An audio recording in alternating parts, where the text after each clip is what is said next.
Hey, Simon Kids subscribers, viewers, and all readers. My name is James Riley. I have a new book coming out called Once Upon Another Time. It's the sequel series to my original series, which is called Half Upon a Time, which is a bunch of fractured fairy tales messing up each other's stories. You don't need to have read Half Upon a Time to totally get Once Upon Another Time, and they're all new characters. So let me tell you a little bit about this. Once Upon Another Time stars Lena, who's up there, right, standing on the giant's nose. Lena is actually a giant herself, but she's only 5 feet tall. You may be familiar with a fairy tale named Thumbelina.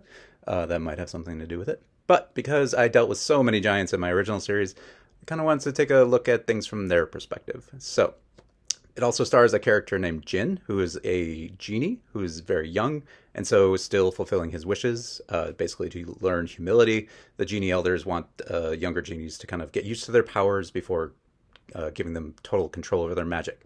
So Jin right now is not very happy. He's actually he's fulfilling a wish of the bad guy in this book, whose name is the Golden King. Very much a reference to King Midas.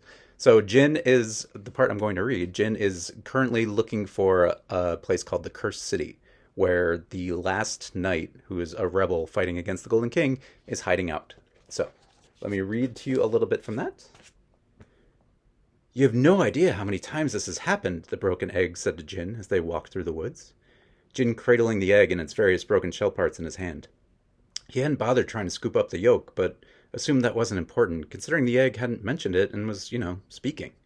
And for a while, no one knew what to do about it. That's fascinating, Jin said, not listening at all. So it's this way to the Cursed City, right? The forest around them didn't look familiar, which seemed like a good sign, since it meant at least the misdirection spell wasn't sending them back over the same ground they'd already walked. Oh yeah, you're doing great, the egg said, then stuck out a tiny little hand. I'm Humphrey, by the way. Everyone calls me Humpty, though. Jin gave the egg his pinky, and the egg shook it. Nice to meet you, Humphrey. You can call me Humpty, too. No thanks, Jin said, looking all over. You sure we're not getting turned around by that spell? He paused, realizing he wasn't supposed to know about that. I mean, that's the story I heard anyway, that there's some spell that keeps people out. The egg, Humphrey, waved a hand absently. Ah, sure, there's a spell. Got set up after some guy grew a big plant here and climbed up into the clouds. Found a giant, I guess, who chased him down, and where that giant landed, there's now a lake. That's how big the giant was. Amazing, Jin said, nodding absently. You're telling me that there are some humans that are just taller, and you call them giants? Blows my mind, really.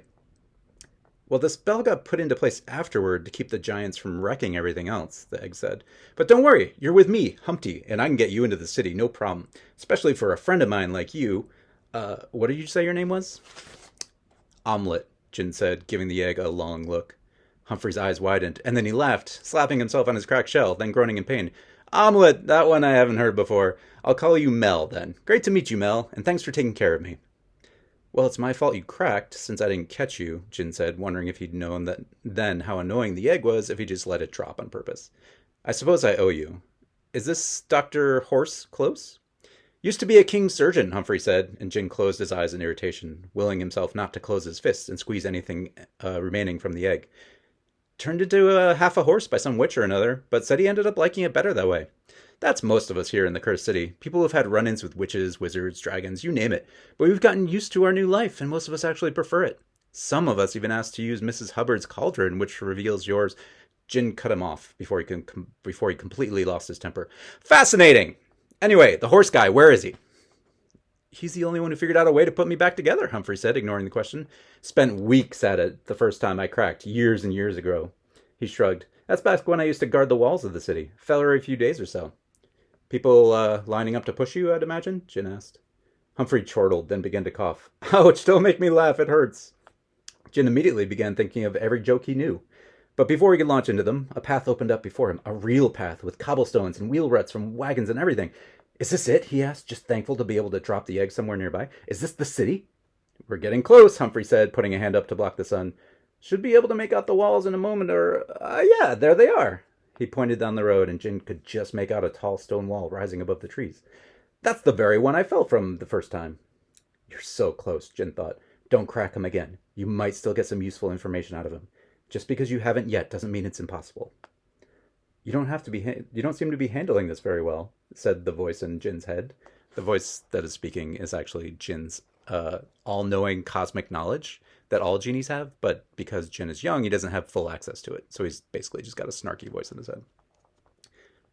Humpty is a good egg, as they say. Look at his inner light. It glows brightly. I think I saw his inner light when he cracked open, and it's just yolk, Jin thought back, then turned to the egg. Now that we're getting close, I have a question for you. You know, since I'm saving your life and everything, do you happen to know where the last night is? The egg's smile immediately faded, and he looked up at Jin with suspicion. And why would you want to know that? Jin forced himself to look guilty, as if caught in a lie. I have to admit, I wasn't entirely truthful before when I said I was just looking for a place to spend the night. I figured, since it's barely the afternoon, that doesn't matter. I mean, good point. What I'm trying to say is, I've been looking for the cursed city just so I could meet the last knight and join the rebels. He gave the egg his most sincere expression. I'd do that, but I don't know how to make a sincere expression. There's no one I hate more than the Golden King. That part was true, at least. The egg seemed to consider this as the trees fell away, revealing the walls of the city, extending off to the sides of the path, too far to see. Above the wall rose too many buildings to count, all looking well taken care of and lived in. How big was this city? Well, first, when I said we were all rebels, that's sort of misleading, Humphrey said, frowning. We're supportive and all, but we're no army. All the most powerful rebels have been captured by the Golden King and turned to statues. It's basically just the last knight left now. I think he keeps trying to rescue them, but no luck so far. So he's alone, Jin paused. Were there some twins in the rebellion? Twins, the egg said, considering. Not that I know of. Why do you ask? Not important. Where'd you say the last night was again? Oh, only Mrs. Hubbard knows for sure, Humphrey said. Can't be too careful, but I'll warn you, she's not one to mess with. She's got the largest collection of enchanted items I've ever seen. You should see some of the fun things she's got in her boot. Mrs. Hubbard, boot, sure, Jin said, noticing several guards on the wall now, all much more intimidating than Humphrey, given that none of them were eggs. Instead, they all looked human, or close enough to it, from a distance, and they were standing at attention, staring straight off over Jin's head. Each one looked almost like an exact replica of the others. Their bright red clothing and black hats identical, with white hair that looked almost like a wig. And as he and the egg approached, something else came into view. The guards had enormous teeth, of all things. Nutcrackers, Humphrey shouted out, waving at the guards. He's with me! Can you open the doors? One of the guards tilted slightly from side to side, like his body was frozen, and that was the only way he could move. He must have activated a switch, though, as the wooden gates both opened out, revealing a buzz of people behind them. Nutcrackers? Jin asked the egg, holding it closer to his face so the guards wouldn't overhear. Wooden soldiers, basically, the egg said, then shivered. I'm not too fond of them, personally. Sometimes they get this look in their eye that they want to be cracking something, and I'm the perfect size. He waved up at the guards again, then nodded toward the open gate. Come on, then, no time to waste. Dr. Horse typically starts napping soon, and I'd rather not wait for him to wake up to fix me. Jin couldn't argue with that. He passed under the walls and through the gate, marveling at how many people there were inside the city, even this close to the walls. And not just humans, or at least not that just looked human. The egg wasn't wrong. Almost everyone Jin saw seemed to suffer from some curse or another. But none of them looked particularly upset about it, including the human-sized frog that was striding around wearing a crown and long purple cape, upon which a number of regular frogs rode.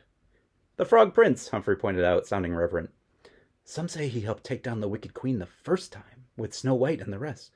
Too old now to fight, so we just take care of him. Right, so basically everyone here was useless. How the Golden King hadn't managed to take over the city was beyond Jin. Where's this Mrs. Hubbard, then? He asked, ready to drop the egg at the first sign of a horse. Weirdly, a voice answered him from an empty spot just beyond the gate. What do I look like, a map? Find it yourself. Jin blinked, not sure what had just happened, but the egg didn't seem to have heard. Jin squinted his eggs, looking past the visible, and found a human-like shape, formed of magic, one with almost more dark than light. Oops. Who's that? He asked, nodding at the empty space. I just heard a voice over there, but I don't see anyone. That last part was sort of the truth, as he had no idea what he'd just seen. Oh, you did? Humphrey asked, looking surprised. There have been rumors we're haunted by something, but most of us in the city can't see or hear it. From what I'm told, though, it's not very nice, so I just call it the invisible cloud of hate. Ignore me at your own peril, egg, the voice shouted, now on a different side of Jin, who whirled around in surprise. But again, Humphrey didn't seem to have heard. Ugh, the city was so ridiculous, and Jin had a wish to grant. We're sorry to get in your way, invisible cloud of hate, he said, not sure where the cloud actually was. But if you don't want the egg to ignore you, I'm happy to help teach him a lesson. He flicked the egg slightly just to show solidarity, and Humphrey let out a little indignant shout. The invisible cloud of hate snorted. Oh, you I could get along with. See you around, Genie. Jin's eyes widened, but no one else around him seemed to be able to hear the cloud either, so his secret was probably safe. He's hiding the fact he's a genie at this point. Still, maybe it was time to get away from the far too knowledgeable invisible cloud of hate, just in case it decided to keep sharing information. I'm surprised you saw the cloud, Humphrey said as they reached the next street over, this one even busier than the gate had been. Like I said, almost no one can. I thought it was just a rumor for the last few months, honestly. Well, I make friends wherever I go, Jin said through his clenched teeth, not liking how crowded it was here. Why did there have to be so many humans in the city? You could almost see the odors rising off the city's people, and they were not pleasant. Mrs. Hubbard was where again? Oh, you can see her house and store from here, Humphrey said and nodded further into town. Those two giant boots, the ones that could literally be worn by giants, that's where she and her kids live and work. He gave Jin a worried look. Be careful around her, though. Like I said, she's a tough cookie, even compared to Mr. Ralph. He pointed at a large man-shaped cookie, racing from the gate at the front into the city, as if he had somewhere to be urgently. And Mr. Ralph is made of gingerbread. So that's a little bit of Once Upon Another Time, which just actually came out. So if you have either read Half Upon a Time and want to read more about those characters, or if you're just looking for some fractured fairy tales, I hope you enjoy. Now, if you enjoyed Simon Kids, please like and subscribe, and we will see you later. Thank you so much. I'm James Riley, and this was Once Upon Another Time. Thank you.